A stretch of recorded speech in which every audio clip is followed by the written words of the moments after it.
Well, good news is we got the underground done, but then it poured on us and we wasn't ready for it. So now we're trying to get out the mud. We do have a tow truck coming in case we get out. A friend of ours. It's just slick.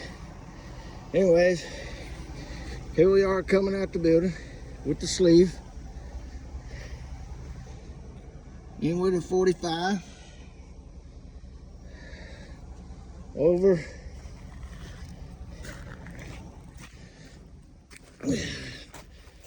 There's the stack for the sink, that bar sink.